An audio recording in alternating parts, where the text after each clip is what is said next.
Hello guys, welcome back to my YouTube channel. तो आज हम डिस्कस करने वाले हैं डेटा प्रोसेसिंग साइकिल के बारे में। कंप्यूटर में जो डेटा प्रोसेसिंग साइकिल होते हैं, कहने का मतलब है जो डेटा प्रोसेस करने का साइकिल होता है, या हिंदी में कहे तो चक्र होता है कि वो किस तरह से डेटा को प्रोसेस करता है। वो सारा इंफॉर्मेशन हम इस वीडियो में इस डिटेल में अध्ययन करेंगे। एंड आप इसमें से अपने डेटा प्रोसेसिंग साइकिल, अगर आपके सिलेबस में कोई क्वेश्चन है उसका आंसर लिखना है, तो आप इसमें से उसका आंसर नोट्स तक बना सकते हैं। मैंने एक एक चीज को हर एक अच्छे तरीके से आपके लिए नोट्स बनाने योग्य करके लिखा है। तो स्टार्ट करते हैं। सबसे पहले डेटा। डेटा वो होता है जो हम अपने कंप्यूटर में इंसर्ट करते हैं या इनपुट करते हैं। जैसे अगर मुझे कोई स्पेलिंग्स या स्पेलिंग ऐसे सेंटेंस, वीडियो, ऑडियो या कोई फाइल या पीडीएफ, यदि मुझे सेव करके रखना होगा तो मुझे सबसे पहले उसको अपने कंप्यूटर में इंसर्ट करना होगा। इंसर्ट करने के लिए या इनपुट करने के लिए जिस उपकरण का हम लोग यूज करते हैं वो इनपुट डिवाइसेस होते हैं, जैसा कि आप सब जानते ही हैं।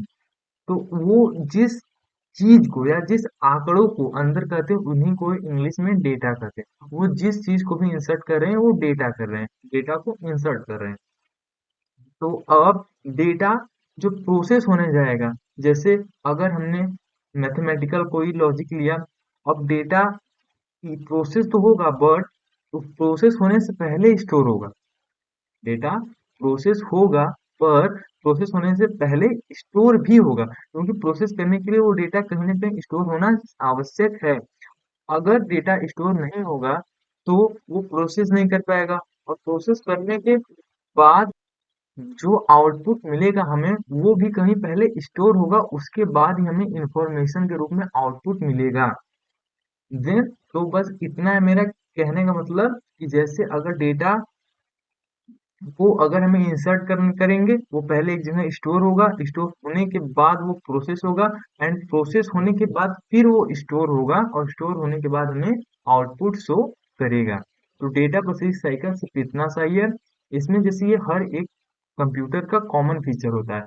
हर एक कंप्यूटर, हर एक मैकेनिकल डिवाइस हो चाहे इलेक्ट्रॉनिक डिवाइस हो या सॉफ्टवेयर डिवाइस हो, वो आपसे पहले इनपुट लेगा एंड उस पर प्रोसेस करके आपको इंफॉर्मेटिव आउटपुट देगा, जो आपके रीडेबल हो, आपके यूजेबल हो, एंड उसे स्टोर भी करेगा। अंदर जाते वक्त, इनपुट करते वक्त भी स्टोर करता है एंड आउटपुट देते वक्त भी स्टोर करता है। देन आगे चलते हैं। जैसे the computer data processing is any process that a computer program does to enter data and summarise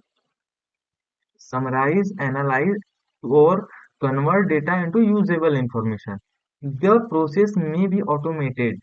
जैसे कि मैंने आपसे बताया, ये कंप्यूटर का एक कॉमन या ऑटोमेटिक फंक्शन होता है जो कंप्यूटर या डिवाइसेस अपने से स्वयं से रन करते हैं। It involves recording, analysing, storing, summarising and storing data, because data are most useful when it is well presented and informative. मैंने आपको हिंदी में समझाया था, क्योंकि डेटा हमें जरूरी होते हैं, क्योंकि डेटा जो भी आउटपुट मिलेगा वो हमारे जरूरत को पूरा करता है, इसीलिए वो लेते वक्त भी सेव करता है एंड आउटपुट देते समय भी सेव करता है। तो आप यहाँ से एक स्टेटमेंट लिख सकते हैं, आप स्क्रीनशॉट भी ले सकते हैं। देन आगे चलते हैं। द डेटा प्रोसेसिंग साइकिल पर कुछ स्टेटमेंट्स हैं। जैसे data processing cycle describe all activities which are common to all data processing systems from manual to electronic, जैसा कि मैंने आपको बताया था। These activities can be grouped in four functional categories: data input, data processing, data output and storage. Data output and storage को एक साथ इसलिए लिया गया है क्योंकि स्टोर होने के बाद आउटपुट मिलता है, एंड जो आउटपुट में मिलता है वो कहीं ना कहीं जो डेटा स्टोरेज था उसी को प्रोसेस करके मिलता है, and constituting what is known as a data processing cycle.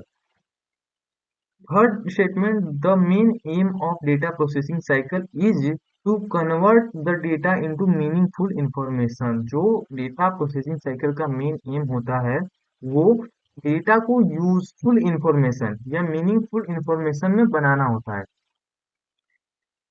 ठीक। अगला statement, data processing system are often referred to as information. The information system typically take raw data as input to produce information as output। Then तो ये आपका data processing cycle का statement है। इस note करके अपने पेपर में या अपने थ्योरी में या अपने कॉपी में नोट कर सकते हैं। सिंपल एंड इजी स्टेटमेंट्स है, ज्यादा हार्ड नहीं बनाए हैं। देन अगले पे चलते हैं, जो हमारा डेटा इनपुट है। जैसे कि मैंने यहाँ पर डिस्कस किया था आपसे एक लाइन, अगर आपको देख रहे हैं तो, जैसे यहाँ पर मैंने आपसे कहा एक data input, second data processing, data output and storage. इन्हीं चार चीजों को अध्ययन हम अच्छे तरीके से करेंगे, क्योंकि यही एक्टिविटीज होते हैं जो इनपुट से लेके आउटपुट तक चलते हैं। देन तो हम आ जाते हैं अपने अगले स्लाइड पे। जैसे कि first data input, data input data input में the terms input refer to the activities required to record data.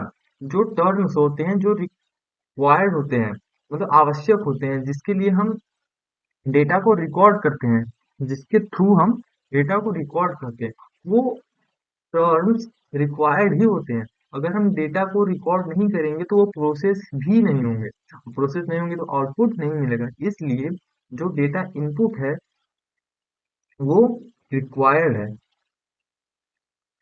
जैसे the term input refer to the activities required to record data, मतलब डेटा को record करने के लिए input term requires है।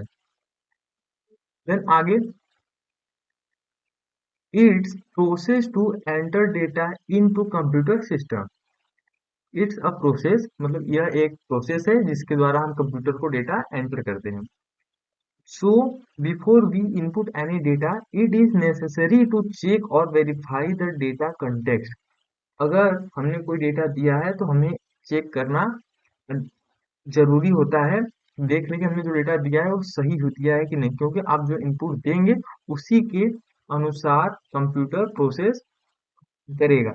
अब मान लीजिए हमने कोई प्रोसेस दिया, जैसे 2 + 3 इक्वल टू, तो हमारा जो आउटपुट आएगा वो 5 आएगा।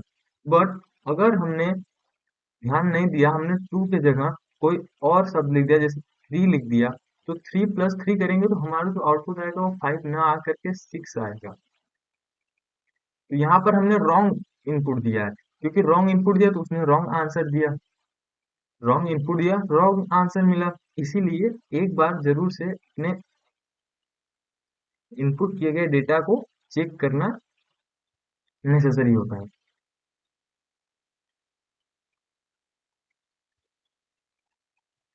देन अगला, डेटा प्रोसेस। जो डेटा प्रोसेस है हमारा, data process, the term processing includes the activities like classifying, storing, calculating, comparing और समराइजिंग ऑफ डेटा।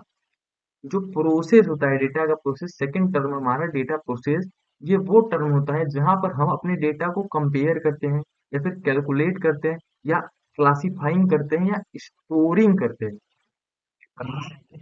डेटा को स्टोरिंग, मतलब जैसे अगर हमने कोई ऑर्डर दिया कि इस डेटा को हमें स्टोर करना है, तो वो एक प्रोसेस है कि हाँ हमें इस डेटा को जाके स्टोर करना है। स्टोरिंग तो वो खुद से नहीं करेगा, वो बस ऑर्डर करेगा कि हाँ इस डेटा को यहाँ पर सेव करना है। तो वो डेटा को स्टोर करने तक के बीच का जो प्रोसेस होगा उसे प्रोसेस ही कहते हैं।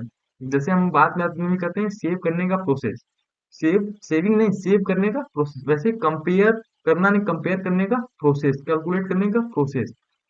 तो इन्हीं को डेटा प्रोसेस कहते हैं, जो डेटा को समराइज भी करते हैं। जैसे the processing means to use techniques to convert the data into meaningful information. The process means to use techniques to convert the data into meaningful information. आप इसको यहाँ से नोट कर सकते हैं। तो हम अपने डेटा स्टोरेज में चलते हैं आगे। Data storage, it involves the filling of data and information for future use।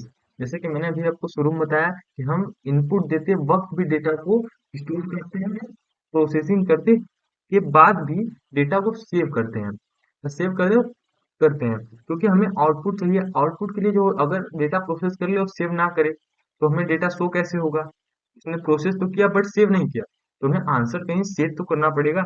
और आंसर लेने से पहले, जैसे प्रोसेस करने से पहले भी अगर कहीं वो क्वांटिटी सेव रहेगी तभी वो प्रोसेस होगा।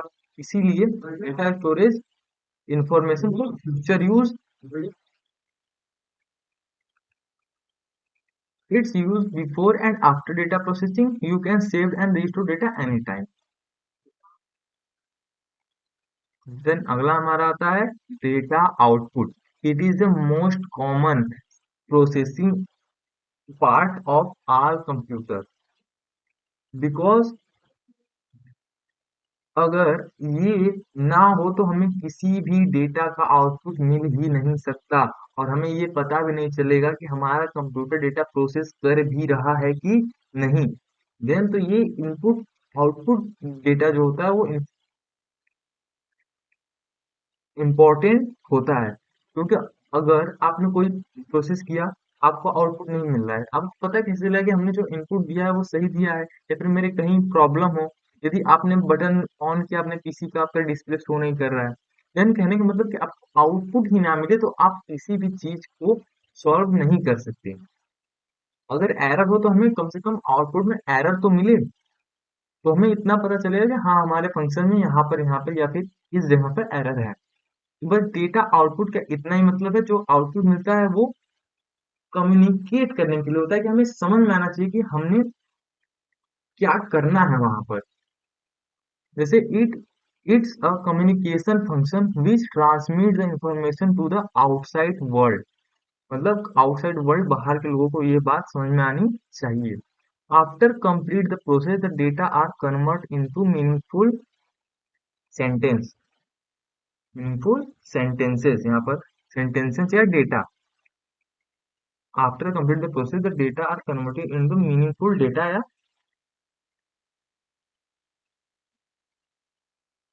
स्ट्रक्चर्स। आप वहां पर लिख सकते हैं, आप थोड़ा गैप हो गया है इसलिए उसको हम सुधार लेंगे, लेकिन यहाँ पर डेटा कर सकते हैं मीनिंगफुल डेटा। तो एक मिनट हम लिख दे रहे हैं यहाँ पर